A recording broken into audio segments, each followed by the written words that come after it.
Welcome back, everybody. Oh. So, a few little bits of admin before we jump into things, because we may have to do a little retcon, because I completely failed to ask about last session. Pets, and where are they? Oh, because, because some people have feathered cave slugs, and Robbie, I believe, girl has a dog. Correct. I feel like a feathered cave slug is the sort of thing you can just keep in a pouch on you, or inside the pockets of your overalls. It'll crawl around, like a sugar glider or something. Now that the imagery is complete, I would assume that the dog would be still back at the refugee camp. Yep. I would assume, because with all of the happenings last time, I don't really see the dog coming along, at least into the city with us. No, that's fair enough. But I'm sure it's a dog that can look after itself, at least a little bit. and in some completely non-realistic fashion, when you give a loud whistle, it Right. might show up having, nosed about to be in our vicinity. That's certainly possible. Would that count as a miracle? That might be up to Robbie. It depends on his his character's belief system. Right. Okay. That done. Let's have a quick recap. You were, I believe, spending some time in the home / workshop of the apothecary, the Brownie Apothecary Max, where you had taken, you stumbled / found you in order to get help. The Wolfling, it's been revealed, is part of Modthrith's gang of outlaws / guerrilla fighters against the Nomads. And so is my ex-Sunfox. Indeed. And there is some sort of conspiracy to sell hydra teeth to nomads going on, which Modthrith's gang were apparently trying to do something about. And then you all decided you need to have a bit of a clean-up, having been trekking through sewers under the city. And none too fresh in the first place. Perhaps so. And also, I believe, Ron, one of the last things that happened was that Shining Star started writing a song. I know she's not necessarily a big singer, so was it a song or just a tune? I'm writing a tune, yes. Yeah.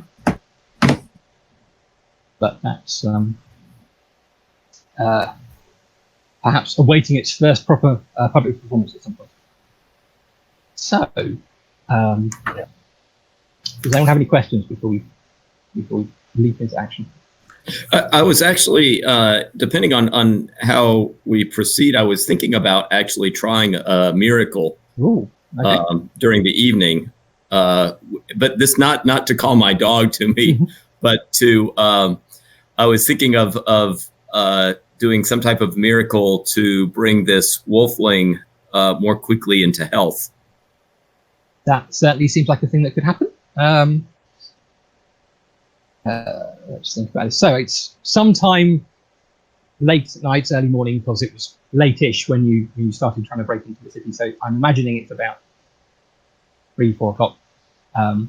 But yes, and now you've had a chance to relax, get clean, talk to Max. Yes, I think that's certainly something you can try.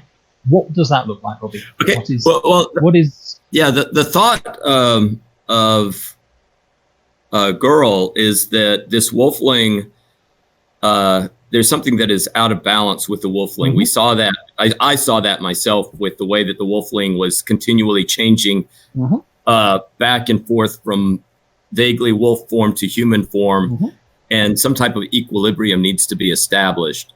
Girl does not have a deity per se, but definitely feels that there's some type of spiritual energy of balance that is pervading the universe. Balance being one of the favorite woo words. Right. And so I think what Modthrith would be looking to do is to approach the wolfling and see if she would be able to kind of channel some of this balance, touch him, hoping that maybe that she would be able to channel some extra power to bring him into health, so that he would be more conscious, and we could maybe talk to him more effectively. Okay, that sounds reasonable. Is she imploring any particular aspects of nature or the world or spirituality? Or is it just a feeling and an emotion, or did she say anything? I'm gonna let you work for this a little bit. Yeah, I think I don't know that she says anything. I do think you would hear a kind of deep, resonant hum that she starts to make. Some type of like tuning hum that she would be engaged in. She has a naturally low voice, so it would be this kind of deep, resonant hum. And I think she closes her eyes. She tries to put herself into some type of a trance state while this is going on, and is also physically touching the wolfling while this is occurring. Okay, that sounds excellent. Could we narrate at least what we are each doing? That sounds good. I am flat out, completely asleep. I picture her as sleeping on her stomach on a bench sofa bed kind of makeshift thing. One leg stuck up at the knee, so the foot is just kind of, up there in the air. The whole, completely flat out drooling, completely sleep. Okay. And Christabel? Oh. I feel, having brought up cave slugs, I now have to check that you have in some manner, shape, or form fed your slug. Yeah, well, it can scuttle. What? Oh, Does it have a Champ. name? Yeah. Oh, sorry, yes. I send it to scuttle around the floor to eat mouse turds. I was going to say, I really hope you're not going to say skin flakes or something like that. It's a cave slug. There's It's scavengers. a Roomba, by the sound of it. It's a Roomba, yes. Very slow Roomba.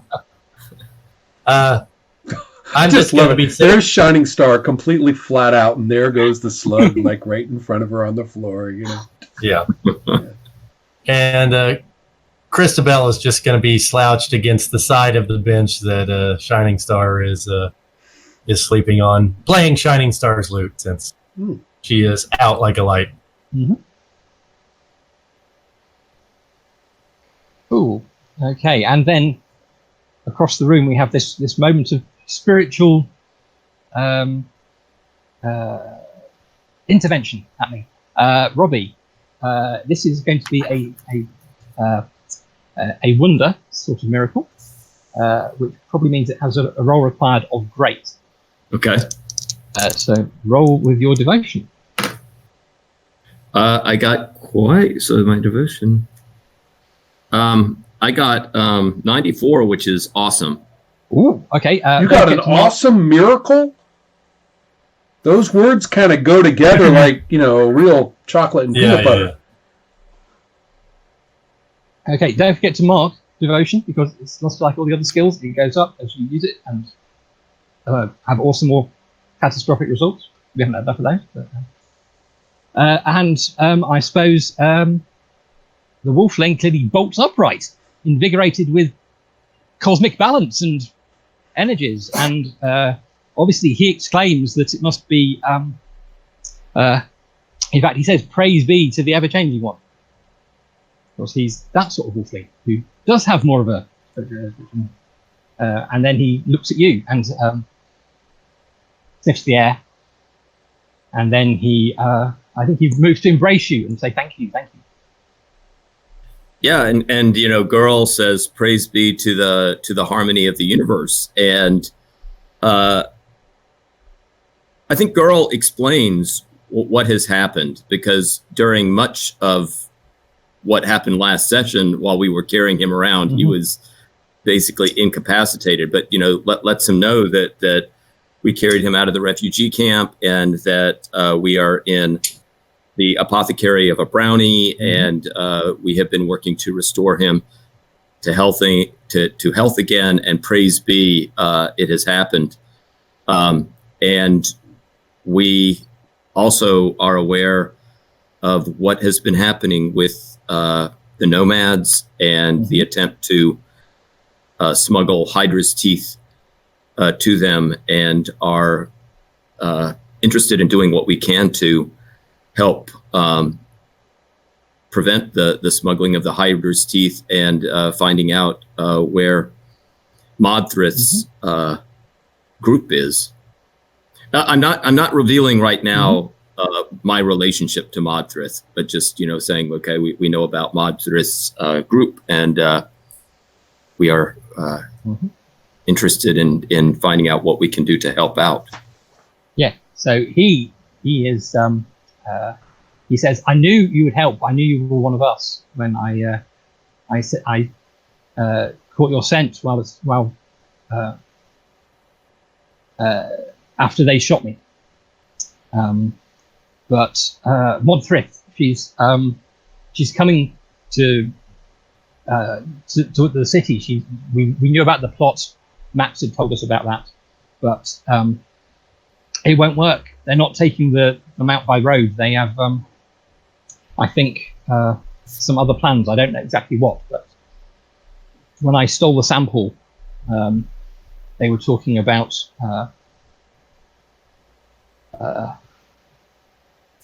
they said the consignment will be safely delivered, but not by road. Then I got caught. Those damn elves, they found me creeping around the warehouse. Where was the warehouse? We're still in the city. Obviously, it's in the East Quarter.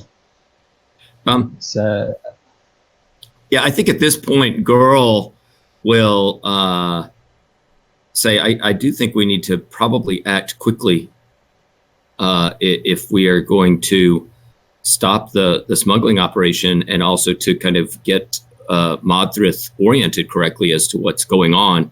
And Girl will, at this point, go over to Christabel and Shining Star, and maybe first go with Shining Star, and kind of with her boot, kind of give Shining Star a nudge and says, "Need to get up. Our wolfling companion has been restored to health." Christabel discreetly returns the loot to where she found it. Thank you. I'm gonna. This is the perfect opportunity for a one-liner, and it's kind of like, wait, what? Bleeding out, and now okay. Yeah, right. You're having a dream. Go back to sleep. Go back to sleep, girl. Come on. Girl gives a growl and grabs Shining Star by the two shoulders and starts shaking Shining Star. And I'm like, oh, all right. So emergencies, right? Elves in sewers. Who were those bastards anyway? Oh, wow. Check it out. A man. Hey. Hi. Knuckles her eyes a little bit. So what's your name? Wolf guy. I'm Remus. And you? I'm Shining Star. Lovely. I haven't had a great time with elves lately.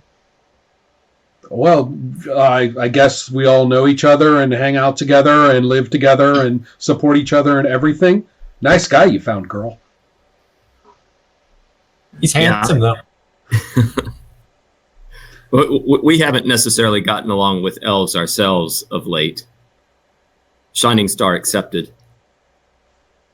I wave. Okay. One of the good ones. Shining Star that's catches a senatorial comment. Yes, I'm not Shining Star catches a ear twitches to the interesting incipient racism in that comment, and we will continue. Yeah.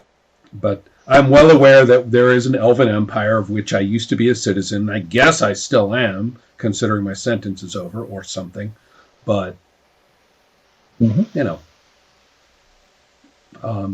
well, anyway, I'm happy to be the dozy one and follow along as led.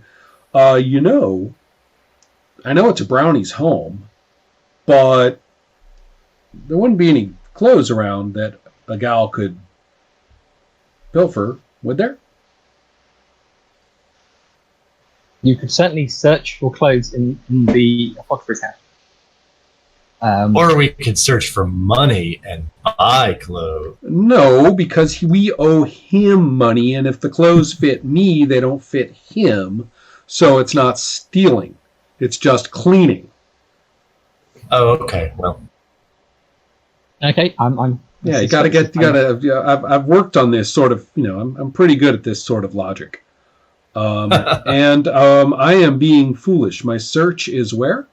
Oh, there it is. Search Okay, is under alertness. gotcha. Well, not a great roll, but given a 12 to go by and a 51, I at least get passable. Okay, passable would be enough to find clothes and stuff you could acquire if it wasn't a brownie, and therefore all the clothes you find are. I'm not sure I'm really ready for the halter top and baggy shorts. but what if he has? He could have scarves and shawls. Yeah, I know, but I need clothes that up my game so I can use all my charm. That's what I'm after. So I'm going to call it on a passable. I'm calling it a loss on that. If all I find are like scarves I can knot together in the front, and that ain't happening. And you did acquire a very. Oh, I have a very nice red scarf, yes, which is currently quite. I'm valuing that scarf. I just feel if you keep piling on scarves, you'll get to a kind of a Stevie Nicks place where it doesn't matter how ready the clothes are. Well, I don't know.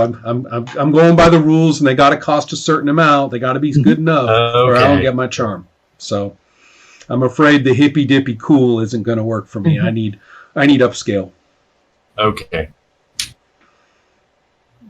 I have been thinking about this, John. I made loads of rolls relating to how you might find clothes like that. Okay. So sadly, no clothes are available, and a slightly shocked Max has come and found that you have revived his patient. And he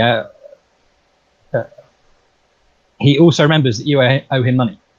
Well, you see, this is kind of an interesting question.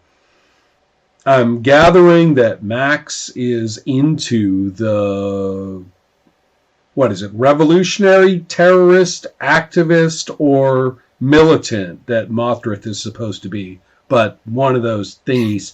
And so whatever it is, though, Max is into that, right? He's a supporter. He says that's fair enough, and he is, looking after Remus. That's fine.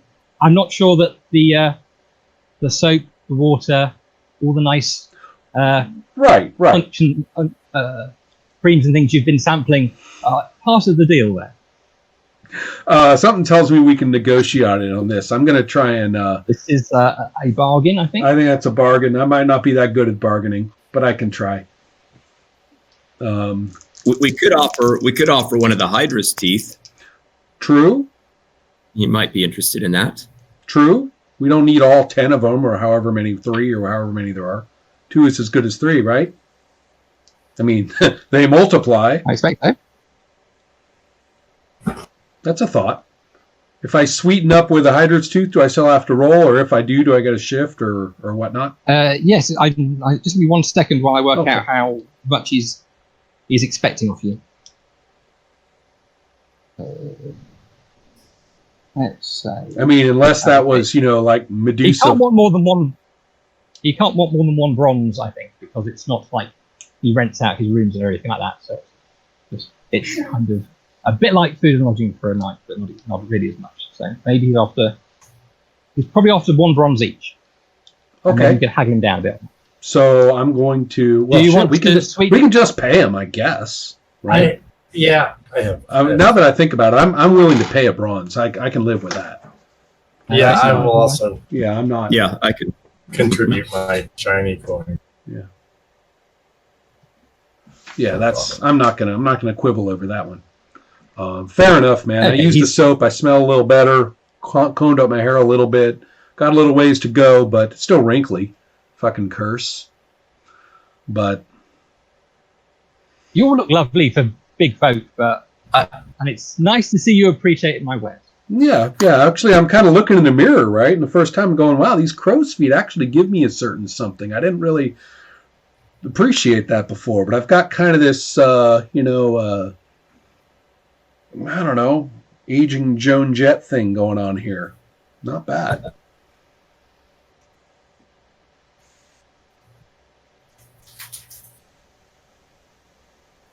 So, he says, you're